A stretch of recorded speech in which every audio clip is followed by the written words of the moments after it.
નમસ્કાર દર્શક મિત્રો, આપ સૌને 15મી ઓગસ્ટ એટલે કે આપણા દેશના સ્વતંત્રતા દિવસની ખૂબ ખૂબ શુભેચ્છાઓ। મિત્રો, આજનો આ દિવસ આપણા દેશના એ વીર જવાનો અને શહીદોને યાદ કરવાનો છે જેમણે આપણને આ આઝાદ શ્વાસ લેવાનો મોકો આપ્યો છે। આ આઝાદીના પર્વ પર કોમેન્ટ બોક્સમાં જય હિન્દ લખીને આપણી દેશભક્તિ જરૂર બતાવશો। તો આ સુંદર દિવસની શરૂઆત સાથે આવો શરૂ કરીએ આજની વાત। તો મહિલાઓને મળશે 50,000 રૂપિયા। મિત્રો, ઉત્તર પ્રદેશમાં આગામી વિધાનસભા ચૂંટણી પહેલા મહિલા મતદારોને ધ્યાનમાં રાખીને રાજ્ય સરકાર મોટી આર્થિક સહાય યોજના લાગુ કરવાની તૈયારીમાં હોવાનું સામે આવ્યું છે। પ્રસ્તાવિત યોજના હેઠળ 50 લાખથી વધુ મહિલાઓને કુલ 50,000ની સહાય આપવાની ચર્ચા છે અને ચૂંટણી પહેલા 20,000નો પ્રથમ હપ્તો અને ભાજપની સરકાર બન્યા બાદ 10,000ના 3 હપ્તા આપવાની આ યોજના હોવાનું જણાઈ રહ્યું છે। ત્યારબાદ મિત્રો, મહત્વના સમાચાર વિશે આગળ વાત કરીએ તો ગુજરાત પર 6 વરસાદી સિસ્ટમ સક્રિય। મિત્રો, હવામાન વિભાગે ગુજરાતમાં આગામી 7 દિવસ સુધી વરસાદી માહોલ યથાવત રહેવાની આગાહી કરી છે। રાજ્યમાં હાલમાં 6 વરસાદી સિસ્ટમ સક્રિય છે અને આજે 15 ઓગસ્ટ એટલે કે 4 જિલ્લામાં યલો એલર્ટ સાથે ભારે વરસાદની શક્યતા વ્યક્ત કરવામાં આવી છે। રાજ્યમાં અત્યાર સુધીમાં સરેરાશ 494.5 મીમી વરસાદની સામે 501.6 મીમી વરસાદ નોંધાયો છે, એટલે કે સિઝનનો કુલ વરસાદ 1% વધુ નોંધાયો છે। ત્યારબાદ મિત્રો, મહત્વના સમાચાર વિશે આગળ વાત કરીએ તો અંબાલાલ પટેલની ભૂક્કા કાઢે એવી આગાહી।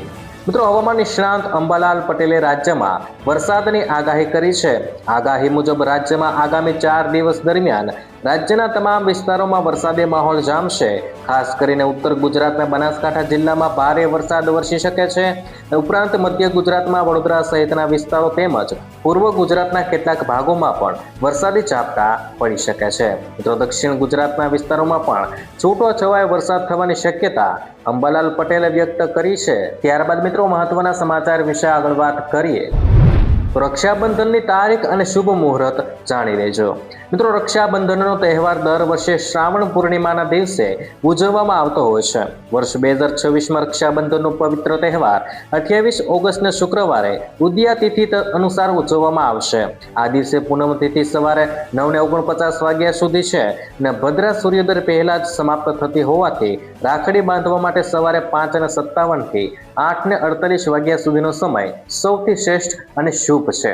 ત્યારબાદ મિત્રો, મહત્વના સમાચાર વિશે આગળ વાત કરીએ તો સોના અને ચાંદીના ભાવમાં ઘટાડો। મિત્રો, ગઈકાલે સોના અને ચાંદીના ભાવમાં નોંધપાત્ર ઘટાડો જોવા મળ્યો છે। મલ્ટી કોમોડિટી એક્સચેન્જ એટલે કે MCX પર 24 કેરેટ સોનાના 10 ગ્રામનો ભાવ 1,066 રૂપિયા ઘટીને 1,52,400 રૂપિયા પર સ્થિર થયો હતો। આ દરમિયાન ચાંદીના ભાવમાં તીવ્ર ઘટાડો નોંધાયો છે અને ચાંદીના ભાવ એક જ દિવસમાં હાલમાં 2,368નો ઘટાડો થયો છે અને 2,33,982 રૂપિયા પ્રતિ કિલોગ્રામ પર પહોંચી ગઈ છે। તો મિત્રો, વાત કરીએ ત્યારબાદના સમાચારને લઈને તો 1 રૂપિયામાં 24 દિવસની વેલિડિટી। મિત્રો, BSNL સ્વતંત્રતા દિવસ અને નિમિત્તે નવા ગ્રાહકો માટે 1 રૂપિયાનો ખાસ રિચાર્જ પ્લાન ફરી લોન્ચ કર્યો હોવાનો દાવો કરવામાં આવી રહ્યો છે। આ પ્લાનમાં 24 દિવસની વેલિડિટી સાથે 1 GB ડેટા, SMS નો લાભ અને અનલિમિટેડ કોલિંગની સુવિધા મળે છે।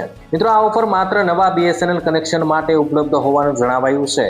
રિચાર્જ કરાવતા પહેલા BSNLની સત્તાવાર માહિતી પરથી પ્લાનની શરતોની પુષ્ટિ કરવી યોગ્ય રહેશે। ત્યાર પછી મિત્રો, આજની હવામાન આગાહી વિશે વાત કરીએ તો આજે 15મી ઓગસ્ટ એટલે કે સ્વતંત્રતા દિવસ પર કઈ જગ્યાએ અમી છાંટણા થવાના છે, ભારે વરસાદ કઈ જગ્યાએ પડવાનો છે તેના વિશે મિત્રો વાત કરીએ તો દેશમાં ચોમાસું ફરી એકવાર જોર પકડ્યું રહ્યું છે એવું મિત્રો લાગી રહ્યું છે। સેટેલાઇટ દ્વારા લેવામાં આવેલી નવી તસવીરોમાં દેશના વિશાળ ભાગો પર વાદળોની ઘાટી પટ્ટીઓ પથરાયેલી જોવા મળી રહી છે। બંગાળની ખાડીમાં સર્જાયેલી નવી લો પ્રેશર સિસ્ટમ પૂર્વ અને મધ્ય ગુજરાતના હવામાનને અસર પહોંચાડવાનું શરૂ પણ કરી દીધું છે। મિત્રો, આખા ભારતમાં કેવો વરસાદી માહોલ રહેવાનો છે તેના વિશે વાત કરીએ તો ભારતીય હવામાન વિભાગ એટલે કે IMDના જણાવ્યા અનુસાર પશ્ચિમ બંગાળ અને બાંગ્લાદેશના દરિયાકાંઠે ઉત્તર બંગાળની ખાડી પર લો પ્રેશર વિસ્તાર સર્જાયો છે। આ સિસ્ટમ આગળ વધીને જમીન પર પ્રવેશ કરશે અને આગામી કેટલાક દિવસો સુધી ઓડિશા, પશ્ચિમ બંગાળ, ઝારખંડ, છત્તીસગઢ અને આસપાસના રાજ્યોમાં વ્યાપક વરસાદ જાળવી રાખશે તેવી મિત્રો શક્યતા છે।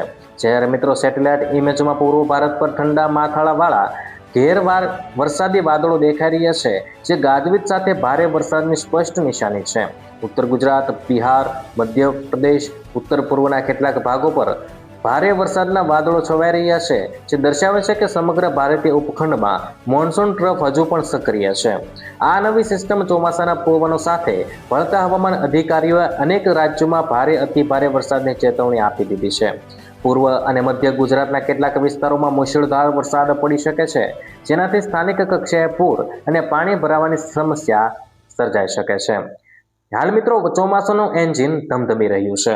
મિત્રો, બંગાળની ખાડીમાં બનેલી આ નવી સિસ્ટમ ચોમાસાની સિઝન માટે ખૂબ જ મહત્વનો સમય આવી છે. ઓગસ્ટ મહિનામાં દેશના જુદા જુદા ભાગોમાં અસમાન વરસાદ નોંધાયો છે અને હવામાન શાસ્ત્રીઓ હવે વાત પર બારીકાઈથી નજર રાખી રહ્યા છે કે શું એક પછી એક આવતી આ લો પ્રેશર સિસ્ટમ સક્રિય થઈ રહેલા અલ નીનોની અસરને હળવી કરશે કે નહીં. મિત્રો, હાલ પૂરતું તો અંતરિક્ષમાંથી મળતા દ્રશ્યો એક જ સંકેત આપે છે કે ચોમાસાનું એન્જિન પૂરેપૂરું ધમધમી રહ્યું છે. ભારતના મોટા ભાગના વિસ્તારોમાં છવાયેલા ઘાટા વાદળો અને જમીન તરફ આગળ વધી રહેલી નવી વરસાદી સિસ્ટમને કારણે ઓગસ્ટના બીજા પખવાડિયામાં દેશના પૂર્વ, મધ્ય અને ઉત્તર ભાગોમાં વરસાદમાં નોંધપાત્ર વધારો થવાની પૂરેપૂરી શક્યતા છે.